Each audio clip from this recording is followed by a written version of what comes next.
See Caitlin Clark just insisting, and I got a technical for basically being mad at myself because I missed the three and then I went and hit the backboard, and he told me it was disrespectful to the game of basketball. So I don't know. It reminded me of the technical that I got in college where I said, damn it, where it's like a personal frustration.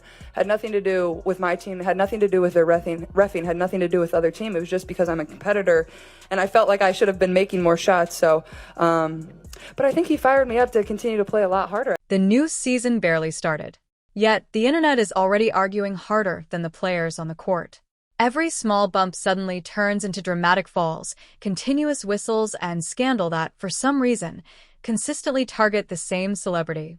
Before opening week could even breathe, fans who were expecting basketball were met with pandemonium, frustration, and conspiracy theories. Why, therefore, are individuals already opposing the officiating? Is someone being unfairly singled out? And why does the drama continue to worsen rather than improve? Man, oh man, Caitlin Clark is getting absolutely shellacked. I mean, shellacked online for AZ FUD going after the WNBA refs. Somehow this has circled back to Caitlin Clark, and she is being 100% placed the blame on. I think it's nasty, nasty, disgusting work. All that she has done for this league. She done got everybody paid. But the disrespect continues, even when it's something for the betterment of everybody. Launching yourself backward as if you've just been struck by a speeding truck every time Caitlin Clark passes your shoulder seems to be the hardest workout in the league right now. Some gamers are currently responding to simple interaction as if they had just entered a Royal Rumble wrestling ring. And for whatever reason, the referees continue to reward it as if they were judging theater auditions rather than basketball games. we've seen it a couple times. Caitlin saying flop. Calling Caitlin Clark a turnover machine is it's irresponsible. All right, many of her turnovers come from her more skillful WNBA players not being ready for her passes and basically not being aware of their surroundings when they're on the court with Caitlin Clark. Her turnovers are not self-inflicted. Okay, those come from her teammates. All right. So, and also, and the lack of calls, because sometimes when she turns it over, it should be a foul or some. The fact that fans have already seen this film adds to the absurdity of the whole situation. Clark's long shooting range, her passing vision, and the way she brought millions of new viewers into the league virtually overnight were meant to be the main topics of discussion last season. Seemed pretty choppy with, the amount of fouls, the challenges. Just how did that affect you as the point guard and just the team's pace as a whole? Yeah, I mean, to me, challenges cannot take that long. It ruins the flow of the game. I get it. It's early in the year. The refs want to make the right call. We can't sit there for 2.5, 3 minutes and on an obvious hit out of bounds off of them and still not know the call. I get it. There's things to look at. There's the clock. There's is the ball going to be taken out. But that's not the only reason the flow of the game was ruined. But we're just standing there. We're waiting and we're waiting and we're. Instead, anytime Clark attempted to fight through contact, every other game devolved into a discussion about harsh fouls, dubious officiating, and defenders acting as though they had been struck by lightning. People thought that everything would calm down during the off-season. Apparently, the off-season merely provided people more time to perfect dramatic falling methods. Clark obviously has changed a lot of things within this league, and one being with the officiating, okay? We all watched the first 2 years where she was brutally attacked. She was targeted as a rookie. She's the most flagrantly fouled player in the league by a long shot. And she couldn't even get to the free throw line. The girl just could not get free throw attempts in these games. It was absolutely ridiculous, a lot of the things that were taking place. Now, it seems like we have some change happening, right? And this is for the good. This is for the betterment of the league. The most hilarious thing is that no one even attempts to conceal it anymore. While fighting past the screen, a defender gets the slightest bump from Clark. Abruptly tilts their head back as if they are the main character in an action film. The whistle is already blowing throughout the arena before the replay has even finished playing. Home viewers are left wondering if they unintentionally turned from basketball to competitive synchronized flopping as they stare at the TV. Clark, on the other hand, typically stands there appearing genuinely perplexed, as if she can't believe someone just went 6 feet backward because her elbow unintentionally made contact during a typical basketball play.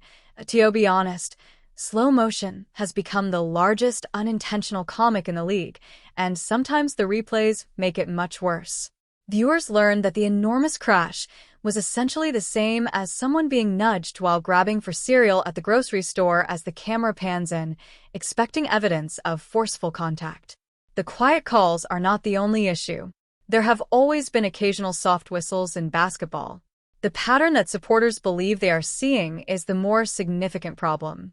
When Clark drives into the paint and is bumped, grabbed, held, or slammed, people frequently think that referees have suddenly turned into philosophers researching the veracity of interaction. However, whistles begin to arrive more quickly than food delivery notifications during the Super Bowl when Clark barely touches someone on the other end. Unfortunately, also, you guys, in the third quarter of the game, Caitlin all of a sudden runs off the court. And I didn't even actually notice it. I didn't notice anything was going on until Ryan Ruocco said something and they were like, oh, Caitlin Clark headed back to the locker room. Now, they didn't know why at that moment. We didn't know why. We didn't see anything happen to her. We didn't see like any collision or literally didn't see anything happen. But she went to the back. Holly Rowe went to investigate and basically said she kind of looked through the curtain, but it seemed like they were working on something in her groin area. Fans continued to blow up the internet following nearly every game because of this inconsistency. Replay clips of Clark being hit on one possession without a call, followed by an opponent fainting dramatically after slight contact that somehow triggers emergency reaction mode in officials, have become a constant highlight reel on social media. It's getting harder to deny the contrast, and even impartial viewers who aren't Clark fans have begun to notice it. Naturally, some skeptics charge Clark fans with exaggeration right away. To be fair, every famous athlete eventually gets a following base that believes the referees are conspiring against them like villains in a cartoon. In every sport, that occurs. Fans of LeBron James are always complaining. For years, fans of Tom Brady did this.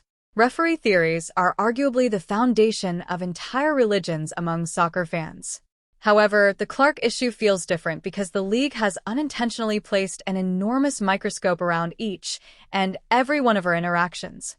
Almost no athlete has ever faced the kind of expectations Clark had when he joined the WNBA. Her time as a student at the University of Iowa broke records for television ratings, sold out arenas all across the nation, and made women's basketball one of the most popular subjects in sports media. Because Clark's popularity surged beyond typical basketball audiences, those who had never watched a WNBA game suddenly understood team schedules, player rivalries, and ticket pricing.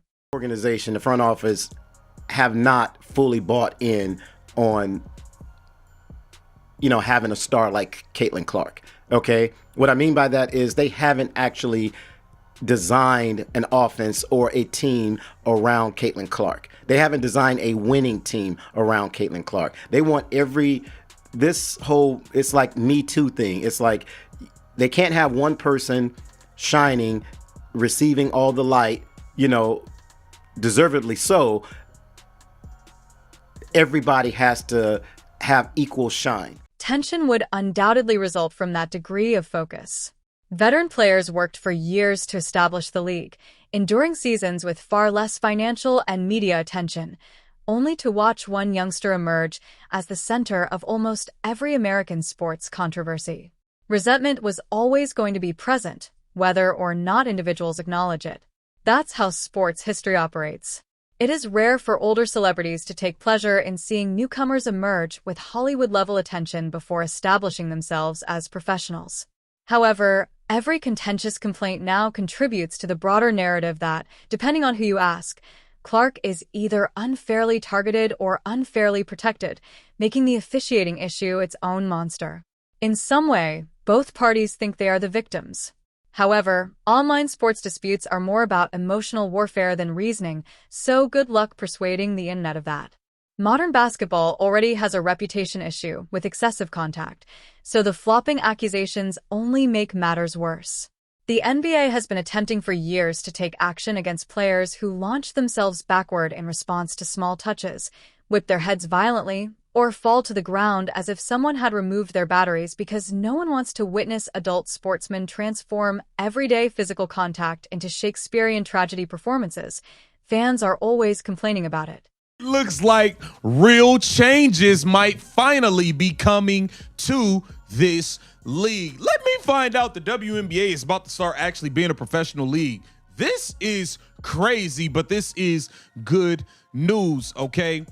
Finally, the refereeing problems are being addressed after a season-long debacle of jail yard, prison ball, rugby, NFL football. The WNBA is currently facing the same criticism, but every conversation is enhanced by Clark's presence. Videos with captions accusing players of acting, referees of bias, and the league of ineptitude quickly went viral online as soon as an opponent fell following contact involving Clark. In a matter of minutes, social media pages, podcasts, and sports talk shows are analyzing every perspective like forensic investigators attempting to unravel a national riddle. And honestly, some of the reactions really are tough not to chuckle at. During physical play, defenders have occasionally unintentionally lost their footing. However, every mishap immediately becomes proof of some anti-Clark conspiracy because the internet already anticipates controversy. At this point, half of the internet will likely call for a federal probe into officiating standards if someone trips over their own shoelaces close to Clark. However, there are good reasons for fans to be irritated. Jam passing lanes, body her off screens, and make each possession taxing. Because opponents are aware that Clark's shooting range may totally dismantle defenses if she settles in early, her physical style is partially deliberate. The problem is that when whistles appear inconsistent, physical defense becomes contentious. If everyone is held to the same standards, fans can tolerate tough basketball. When the same contact has entirely different results depending on who started it, that is what drives people crazy. Viewers of basketball are quite adept at spotting irregularities, particularly in light of the fact that every game now produces countless slow-motion replay footage online in a matter of seconds.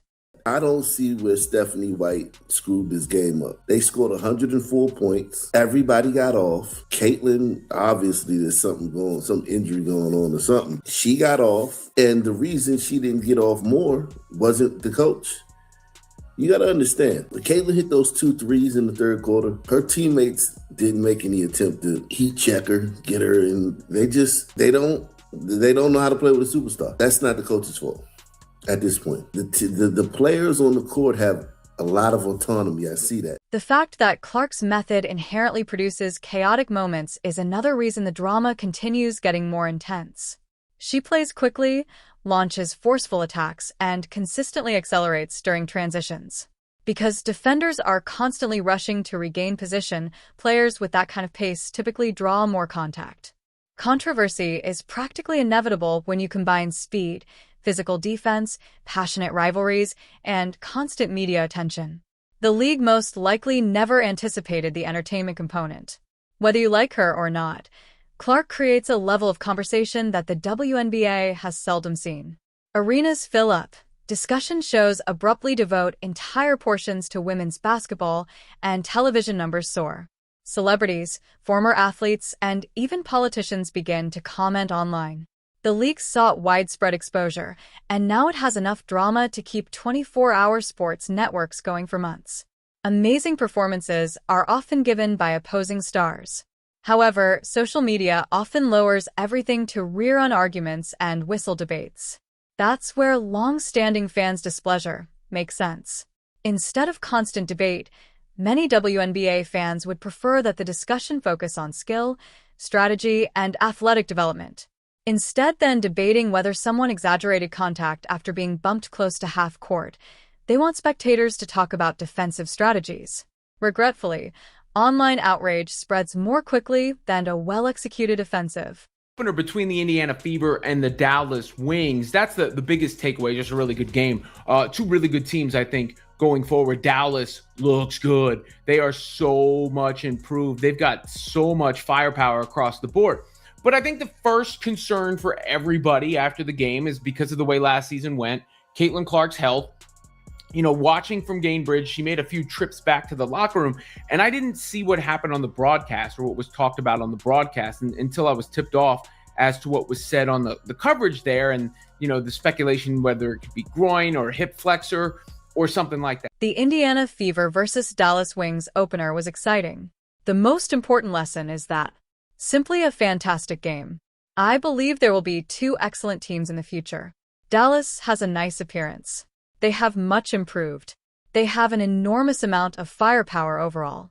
However, I believe that everyone's primary worry following the game is the outcome of the previous season. Caitlin Clark's health. She made many visits back to the dressing room while observing from Gainbridge.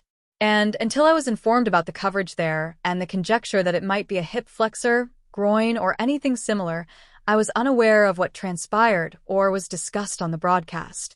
I see the players on the court have a lot of agency within this system. And I was happy with it. I was happy with the pace of the game.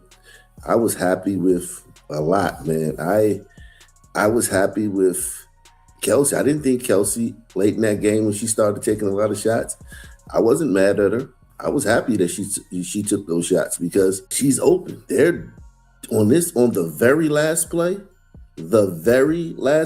after Paige Beckers choked. This was a good design for a play, man. And if you noticed, man, this was a great design of a play. What more would you want? Three people went to Kate. Sometimes, even the broadcast accidentally fuels the flames. While attempting to evaluate purpose, contact, and positioning, commentators frequently revisit contentious moments. Fans are essentially holding courtroom trials from their couches by the fifth replay angle. Even though most people barely understood the rulebook 5 minutes before, everyone becomes an adept referee. Because generating fouls has become a legitimate talent in basketball, the players themselves are also adjusting to the reality of modern officiating. Experienced athletes are adept at manipulating whistle timing, exaggerating movement, and selling impact. The WNBA is not the only league that does it. It occurs in all professional leagues because players will always take advantage of the rewards given by the referees.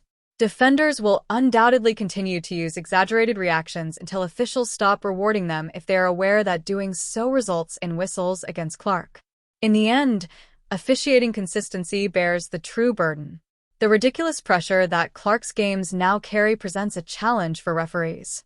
Within minutes, every whistle is analyzed on a national level. Missed calls turn into viral videos. Whichever fan base is upset still criticizes correct calls. In essence, officials are working in a never-ending social media storm where every choice they make, regardless of the result, sparks criticism.